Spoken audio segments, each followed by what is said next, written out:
The story of media is essentially a story about technology. The two are synonymous if you think about it. The word media is simply the plural for a medium, and a medium is just a tool or technology that conveys some sort of content to us. And so, in a sense, the media as we think of it is really just the technology that delivers it to us. And so, as technology changes, the media changes. And so we'll start our story today with the earliest of technologies, the very beginning of mass media, the medium of us, the town crier, right? This is how mass media essentially started. This poor guy shouting at the top of his lungs, sharing the news of the day. Lucky for his vocal cords, there was a huge game changer in the mid 1400s. You've probably guessed it. It was Gutenberg's printing press in 1440. The ability to mass distribute and mass replicate print media not only changed the way we communicate, but whole industries emerged and collapsed around it. It even rewired the way we think and behave. Marshall McLuhan and others have done extensive research into how the medium affects us and changes us. And it may very well be that our entire capacity for syllogistic reasoning, the idea that if A is this and B is that, A plus B then equals C. This idea of ordered, logical, progressive thinking is a direct result of print's ordered, logical, sequential way of giving us information, rewiring our brains to expect all things to function that way logically. This is what we call disruptive technology. Its existence not only disrupts our way of doing business as usual, but it also disrupts communications all the way down to trade, all the way down to commerce and culture and ideology. Everything it touches falls prey to it. In 1690, we see the first American paper. It was called Public Occurrences, both Foreign and Domestic, with a quaint CK at the end of public and domestic. And in 1769, we see the first American-built printing press. Now, by the mid-1760s, there were 24 weekly newspapers in the 13 fledgling colonies. Unfortunately, New Jersey was the only one without it. The satirical attack of the government was actually a really big part of these papers, and it became common practice. And this is important to note because we have to remember this is in the mid-1760s. Independence is declared in 1776, right? So this means that the way that the media interacts with the government would shape the way that our country would form and think about the media from that point forward. And it turned out governors under the king would not really like this satire, so they would often shut down the press and sue for libel. And so it became top on our priority list as we became our own country and got out from under those governors, that we add something to our Constitution that protects the press. And so in 1791, we see the addition of the freedom of speech and the freedom of the press to our Constitution. Now, as innovations develop, print media develops, and we develop a culture of consuming print media. Now, around 1800, the steam press is invented, and the number of prints per hour possible sextuples, going from 480 prints to about 2,400 prints. And as you see this, you get the rise of the newspaper barons and tycoons and all of that culture. But the culture of print media changes again in 1844 when we have a new technology come in and disrupt things a bit. And this is the telegraph. For the first time, we have an instantaneous way of communicating audio signals as well as just print. And then in 1845, this gets upped again to the rotary press. And in 1937, we start to have a burgeoning of media, in terms of news media, mass media applications for this sound-based broadcast. And so in 1937, we have Edward R. Murrow move to London and become a radio broadcast superstar. He captures the minds of the people that listen to him. But again, it was really only ever limited to 15-minute or 5-minute daily broadcasts where they're basically just reflecting on the local news. It was essentially doing what print was already doing, just in an audio format. And that's something that most technologies do as they start. When they first come out, they're still figuring out what they are, and so they emulate the formats and the technologies that came before them. Well, Edward R. Murrow returns in 1944, and he's a star, and yet he is disrupted by yet another advancement. In 1947, we have the first TV news broadcast. And their work consisted largely of unscripted interviews and reading print stories and reflecting on these print stories. Again, following in the footsteps of print and radio, but this time on screen. All of this kept going until something earth-shaking happened that would change the way that these media thought of themselves. In 1963, Kennedy was assassinated. And for the first time, we saw the tragedy unfold in front of our eyes on live television. And it demonstrated how television could do something that no other medium before it could do. Print and radio couldn't quite convey the emotional gravitas of this moment the way that television could. And so we see this moment of differentiation, where television begins to say, I know what I'm good at, and I don't have to be print and be radio. And it comes into its own, and it differentiates itself from the other media. This is a sign of maturity of a medium. Now, print and audio and video pretty much continue to evolve and differentiate in their own ways, and just become bigger and better versions of themselves.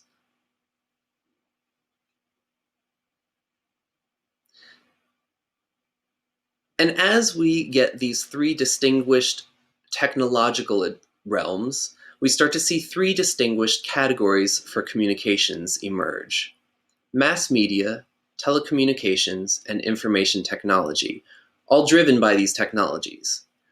Mass media, of course, the printing press, right? One centralized body distributing out to the masses. Telecommunications, the technology of the phone on the back of the broadcast media, the audio media we had seen prior. The ability to communicate in a two-way fashion instantaneously.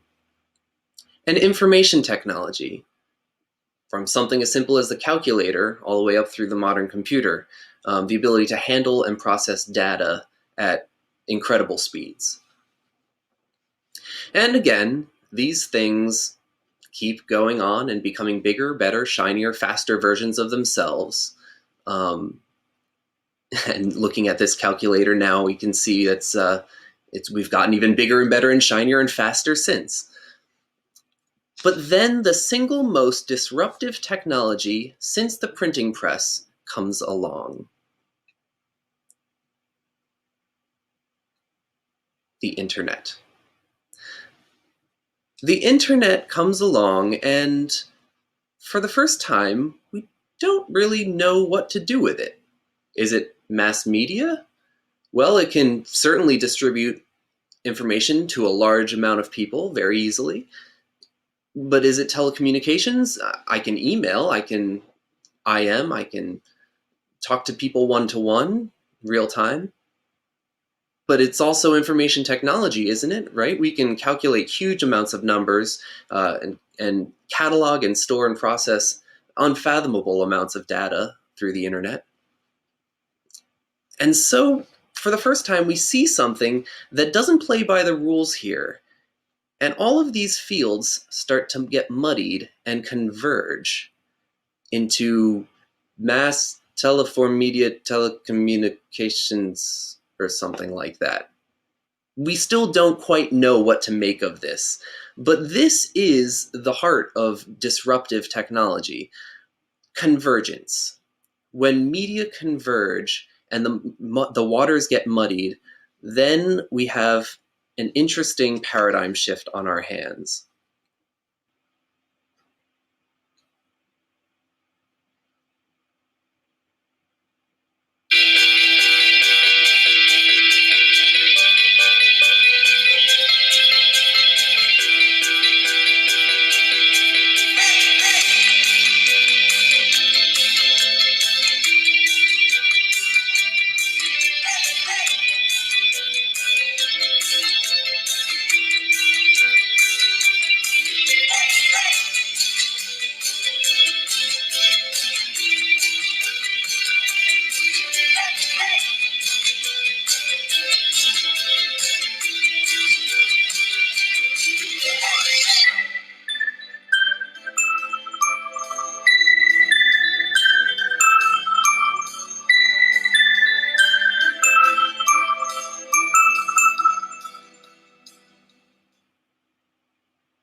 Pretty astounding, right? Think of all of the disruption that was caused by this technological convergence. Think of all the calculators no one's using. Think of all the dictionaries no one's reading thanks to this new technology. It turns out that at its heart, most disruptive technology is about convergence. Henry Jenkins has this theory, the myth of the black box, this ultimate Swiss Army knife, technological Swiss Army knife that would be able to do everything for us. And really, technologically speaking, we have that in our pockets right now, most of us. Mobile technology is one of the most disruptive pieces of convergence that we've seen. Suddenly, in this one device, we have a way to read articles, but also write articles. We could watch videos, but there's a camera on here. We could make videos. We could listen to podcasts. We could voice record ourselves. We can consume news in all of its forms. You can share news. You can plan dinner dates. You can connect with people. You could watch videos of people's cats and babies. You can catch Pokemon. There's nothing that this thing can't do, so it seems. And much the way that print did with the revolution of the Gutenberg press, these little black boxes are rewiring our brains as well. I mean, just think about all the time you see people in the subway not interacting because of these things, or walking through the streets with their heads down, or thinking in terms of status updates. And you can see the future of convergence. Computers are getting smaller, becoming tablets. Phones are getting bigger and becoming tablets. Tablets are getting smarter and more powerful and becoming what phones and computers used to do. In fact, you could see the writing on the wall if any of you were Apple users around 2012-ish. During one of their operating system updates, Apple did something very clever. It was a small change, but if you noticed, you used to scroll up by moving your fingers up, the two-finger swipe. You would scroll up by moving your fingers up. This seemed intuitive enough. Down, you'd go down. And then all of a sudden, in their update, they flipped it. And now, in order to scroll the page down, you would push your fingers up. And in order to scroll the page up, you would push your fingers down. And it seemed to make no sense until you consider touchscreens. See, Apple saw that one day these things where we would literally pull the page down in order to see higher, or push the page up in order to see lower, would converge with the screens on our desktops that we're looking at. And they wanted to ease us into that transition so they wouldn't lose us in the user interface, ease of use department. And the next step, who knows? The next step will probably be the convergence of cyberspace itself with the very body trying to access it. We've already seen signs of this with augmented reality and virtual reality. So, moral of the story, we have this tool now that both contains inside of it all the tools we need for consuming media, but also all the tools we need for creating media. Now, one of the ways that this technological convergence has disrupted the universe is, of course, through its effect on media culture itself.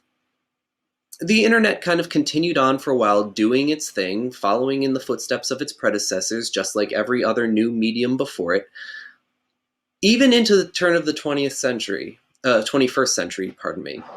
In the year 2000, if you look at things like Craigslist, it's essentially just imitating old print classified ads. However, in 2004, we start to see a little bit of a shift with news sites like dig.com, which actually crowdsourced what it thought was important in order to prioritize its news for you. Or 2005, Huffington Post blurs the lines between professional journalism, professional news, and opinion reporting, and user-generated content. And this user-generated content is the game changer, which moves us from this read-only static web to this richer, interactive, user-generated world of social media that we navigate now. Now, 2004 is when, of course, this all gets blown open when some people at Harvard decide that they want to create some user-generated interactive content of their own, and they go on to create what will be known as Facebook. Mark Zuckerberg and his compatriots go public, in 2006, and the world is forever changed. Now, remember the Kennedy assassination's effect on TV, how it shaped TV into something totally new, where it realized its new potential and it differentiated itself into the medium that it would become. Something like that happened for the internet in 2007 because of this social media world. Now, in 2007, the Virginia Tech shootings occurred. And for the first time, people actually found out about this not through news organizations, but through Twitter. People were able to tweet the news as it was happening, and people found out about this throughout the country before news crews ever even arrived on campus. This was a major disruption to the journalism world, so much so that after this happened in 2008, the very next year, Madison Capital Times, which was a newspaper founded in 1917, this is like Newsies era, announced it would cease publication of its print newspaper and exist solely online. And we start to see the differentiation of the internet as a social medium. This breeds the divergence of authority. So convergence of technology, because all of these people have the ability in the palm of their hands to do anything, now suddenly anyone has the power to be an authority in something. This is a huge shift. Combine that with something like this fellow, Bree Pettis, who is the founder and CEO of MakerBot. MakerBot is one of the first mass market, affordable, personal 3D printers. And this is just indicative of this whole DIY, do-it-yourself maker movement, which proved to us that we don't have to rely on corporate juggernauts or the media tycoons of the past in order to distribute products or ideas. And so we see an eroding of brand loyalty. People begin to become distrustful of the machine, and they start to value peer-generated content as somehow less biased or more reliable or more honest. And this changed the game for the communications paradigm. We shift now from the old guard, which is following a one-to-many model, to the new guard, which is a many-to-many model. From one to many to many to many. Now, the old way is the old media tycoon way, right? The one distributes his authority on the media to the masses, one to many. But now, every person who has one of these things can just as easily and just as professionally put out just as much information or more than that one. And every single person of those many now becomes a one in themselves. Consumers now become producers. And so, with the convergence of technology breeding this divergence of authority, we get this shift from one to many to many to many. Consumers becoming producers. Why this matters is everyone now has an audience and everyone has the tools at their disposal to be a media tycoon. This means that everyone is now a professional journalist. This is where you come in. There's a new role and responsibility on all media producers, and now everybody is capable and responsible for all types of media. And that's why we need to figure out how to do it well.